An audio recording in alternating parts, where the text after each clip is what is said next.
We always hear that listings are the name of the game in real estate sales. However, what do we do with those listings once we get them to make sure that they compound into additional transactions? That's exactly what I'm going to talk about today. I'm going to give you 10 specific strategies that help you turn one listing into multiple transactions. You know, when I first came into the business, we used to talk about the fact that a listing should actually get you 2 additional transactions. I will tell you right now, I think every single listing you take has the ability to expand the opportunity you have in your business to 4 to 5 transactions if you apply specific strategies. I'm going to talk about 10 different steps you can take.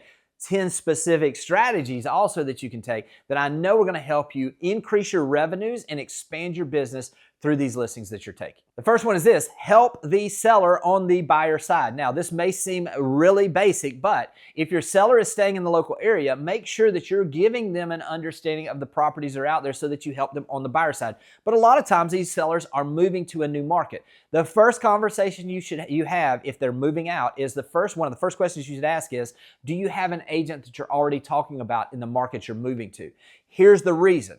You have the ability to receive a referral, and also you have the ability to be a resource for this seller in a way that maybe other agents aren't. So think about it this way. Hey, I have a network of agents across the country that I'm connected with that I'd be glad to make sure that I find the perfect person that I know is going to treat you the way that you deserve to be treated and help you find the perfect place in wherever it is that you're moving to. If you'd like, I'd love to go through and look at the group that I have on the area you're coming to, do a little bit of a filter understanding your needs, and make sure that I put you with the right agent. Would it be okay if I introduce you to an agent in the market you're going to? You see, when you secure the buyer side from this seller, you're going to increase your revenues immediately. And this is an easy one that most people drop the ball on. Make sure you take advantage of the opportunity to either sell them their next home locally or to refer them to an agent where you'll see a referral fee.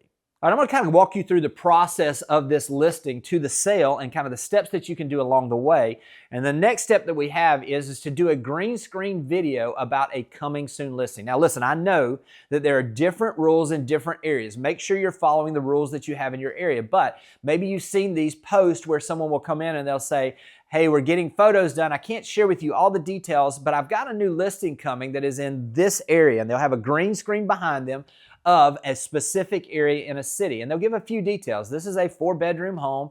It has a pool. It has these amenities. Listen, I can't get you all the details now. We can't give the details out until it goes live on the MLS. But if you or someone you know might be interested in this home, please DM me and I'll be glad to make sure that you're one of the first people to see this once we're able to show it. Again, this gives you the ability to kind of throw the flag up, so to speak, and say, hey, if you're somebody that's thinking about buying and want to know about a property that's not on the market yet, you're going to get them the ability to raise their hand. This is going to expand the opportunity for buyers. It also gives you an expansion because you're doing it on social media for all the people that you're connected to share this with someone they know that is a buyer. So it is not necessarily a specific referral from them, but in reality, it's them thinking of who it is that they would want to share this post with, which is going to expand the reach on that post, and it's also going to give you more opportunities on the buy side. The next step is what I call our Neighbors Know First campaign. And basically what this is we want to make sure that the neighbors know that you've got a listing coming before it actually hits the market. Now, this could be the day before, or this could be whatever it is. Make sure, again, that it meets the criteria that you have and the rules that you have for your local MLS. But this is what it looks like. We can do this through phone calls. We can do this through door knocking. We can do this through direct mail, whatever it is. The best way that you can do, I can tell you, whether it's door knocking or a phone call, the more personal the interaction, the better on this. But this is what the language sounds like. Hey, this is Jimmy Burgess with Real. I just listed a home in your neighborhood that we're going to be taking live in a couple of days. Now, I wanted to make sure that I'm letting all the neighbors know in case you know of someone that's a friend or a family member that might be wanting to move into your neighborhood. We always like to let the neighbors know so that you have an opportunity to choose your neighbor first. This is a great way to have that first conversation with those neighbors. Another thing that this does is it puts you in front of the potential sellers after you sell this listing for your next listing. So you're building a relationship. You're not asking them for anything. You're giving them something on the beginning of this relationship. We're also going to track with these folks through the process of this sale, and this is our first touch point. So this is a great way to reach out to those neighbors, potentially have them let you know about someone who's looking in the neighborhood that could be a buyer side, or potentially set the table for your next listing in that neighborhood as well. The fourth way to generate additional transactions is to make sure that you utilize professional photography and videography for every single listing you have. What you have to understand is not only is this photography and videography going to help you sell the listing and it's the best way to represent your seller. It's also your resume for the next listing. I will promise you, the people in the neighborhood are looking at how you're marketing that property, and they're making a judgment call on if you're someone that they would like to work with. It also becomes the ability for you to share when you go to your next listing appointment some of the professional type of photography and videography you're using to market their home for them. Make sure you don't miss out on this. When you're marketing the home that you have listed currently properly, it is actually setting the stage for you to have opportunities for those that are watching and making a judgment call and thinking about whether you could possibly be the listing agent on their home as well. All right, we're now shifting into, we're taking this listing live. What do we do there? We want to make sure that we get exposure for this listing everywhere. We want to absolutely make sure that we're posting it out on every single platform we're involved in. LinkedIn, Facebook, Instagram, YouTube, everywhere you can think of. By expanding the reach and marketing this home, you're actually marketing yourself, because what's happening is people are watching this. It has the ability also to attract buyers to this home. And if this home isn't for them, it gives them the ability to possibly reach out to get more details, but now all of a sudden they become a buyer for you that you can show them other homes to. Again, taking advantage of the marketing moments and the opportunities to market this home like no one else would is going to give you that great ability to expand your reach. Look, if you're not sure how to do some of these things, I did do a video where I talked about, and I'm talking in that one about basically preparing for the listing appointment, the Chick-fil-A on Sunday listing presentation. But I will tell you, the way that I used AI in that presentation will absolutely expand the reach that you have, not only for this home and the marketing you do on this home, the expansion and the reach for your business as well. If you want to take a look at that, you can see the link above. This is where you can see that video, and it's not only going to help you market the existing home better, but it's going to give you the ability to expand your reach for your overall business as well. The next step is to host open houses. Now, this is a couple of different reasons why we want to host open houses. There's nothing we can do that is going to give us the ability to connect with people more than having interaction with them on a personal level. Here's what open houses does. It attracts two different types of people. It attracts potential buyers, and those buyers are looking, and even if this home isn't for them, it gives you the ability to find additional buyers that you can represent, whether it's on this home or an additional home. The second thing is that the nosy neighbors, those neighbors that are considering selling their home in the next 6 months or so, are absolutely going to stop by that open house. Now, a great way to do that is to host the open house. Let the neighbors know that the open house is going to be on Saturday from 11 to 1. However, you're going to be there between 10 and 11 if anyone in the neighborhood would like to see it before the crowds come. This is a great way to be able that when people show up between 10 and 11, you know they're neighbors, you know those are potential sellers, and that's a different conversation you're going to have.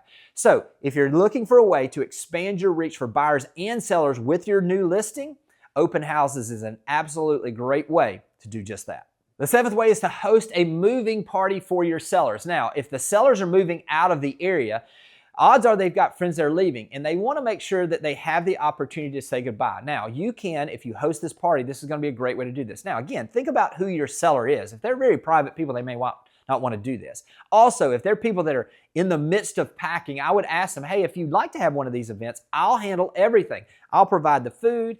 I'd love to provide, so a little bit of entertainment if you're going to do that. I'll provide the drinks, whatever it is.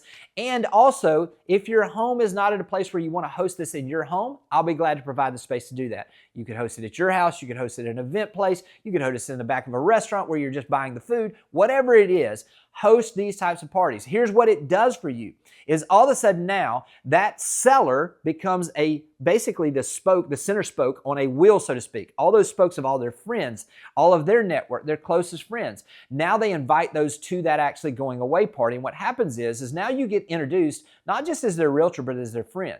Because you hosted the party, you're going to have all the details on how you reach out to those folks, email addresses, phone numbers, whatever it is to send the invitations to the people. It's a great way to follow up and say thanks for coming over and enjoying the going away party for these folks. Please let me know if I can ever be of service to you. A handwritten thank you note is a great way to do this, and it expands your audience where you're giving to your seller in a way that gives them the ability to have some closure and also have some fun in the process of getting their home sold, but it also gives you the ability to expand your audience. The eighth thing to do is to make sure that you document the journey. So when we get to the closing day, I love seeing some things like Omar Rashid did this, where he had a post where he shared exactly like a behind the scenes closing day post. He showed him going and buying the gift that he was going to have for the closing gift. He showed himself walking into the closing. He showed his client signing the paperwork. He showed him handing the keys to them, and then he showed them standing there smiling with the keys to their new home.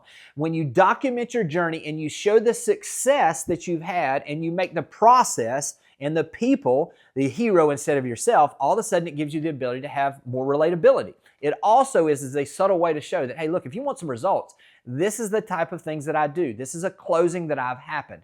It shows that you're active in the business. It shows that you care about your clients. And it shows that if they're looking for an agent, you're the agent they should choose. Well, now we've had the closing. So what do we do to make sure that we continue on this opportunity of generating business? I love the way that certain people are telling the story. Instead of just doing a just sold card that everybody sees so much of and it just gets lost because everybody's doing the same thing, why not get a little creative? I know you've possibly seen this if you watched anything that I've done, but Noah Escobar uses this letter you're going to see right over here that's going to show, and he's documenting the journey of this. He basically, at the top of the post, talks about, did you hear what your neighbors did or what happened to your neighbors? This is going to give the ability for that to absolutely be open because people are nosy. And then it's going to give the address. And then he's going to walk through on a timeline exactly what happened in this transaction. Again, I mentioned this in the previous. He's making the process and the people the hero instead of himself. And in turn, the light is being turned right back around towards him. Look, if you're going to take advantage of the post-sale, make sure that you're reaching out and you're giving the details on the sale in a unique way. I mentioned that mailer, but another great way is just to call the nearest neighbors and let them know. Hey, not sure if you saw this, but the house 4 doors down from yours just got sold. We were able to get a price, whatever it was, and I'm just curious if anybody shared the details with you because it obviously affects the value of your property.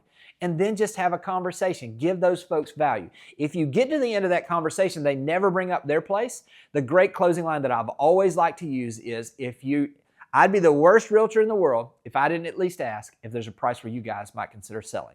This will help you expand this after the closing as well and give you the opportunity to find additional business by utilizing unique conversational ways to share the details of the sale. Last but not least, systemize your follow-up with both the seller and the buyer. You know, I was just on a call with one of the top agents in Houston, Texas, and what she was telling me is that she just got a $4.5 million listing that they told her they didn't have an agent. And when she went back and looked, it's only been 5 years since they bought the home. And when they bought the home, they had one of the best agents that she knows of in Houston. But there was zero follow-up, obviously, from that agent because they reached out to Jana Bruce, in this case, to do that listing. So what is it that we can do to systemize that follow-up? Now, you're gonna listen to this and you're gonna say, but I'm working with a seller on this listing. Well, yes, you're gonna absolutely systemize that when you're gonna add them to your database. You're gonna keep in touch with them through your database. But if they move locally, you're gonna give them details on homes like theirs that are coming on the market, that are going under contract, that are sold. But I will tell you, as we know, historically speaking, NAR's numbers tell us that only 25% of the people, on average, relist with the agent that they had. So if you have an agent that you have an understanding that they're probably not going to follow up, why not set up some reminders for a year from now to check in with those folks? Remind them that you were the listing agent to see if there's any details they have or any questions they have about the house or any way you can help. Set them up on a campaign where they're receiving information on homes that come on the market and basically take those clients and make them your own clients. Now, this may be a little controversial, but let me just say this. If you know the agent on the other side and you know they're a good agent, they're going to follow up, maybe you don't do this. But I will tell you, when we're talking about you have a 75% chance of becoming that person's agent because 5 years from now, they're not going to know who that agent was because there's going to be zero follow-up. This is an opportunity for you to show your value and to expand your audience through that sale. I hope this has been helpful, and I'll talk to you soon. Thanks for watching the video. I specifically chose the video below for you because it builds on the one you just watched. I hope it's helpful, and I'll talk to you soon.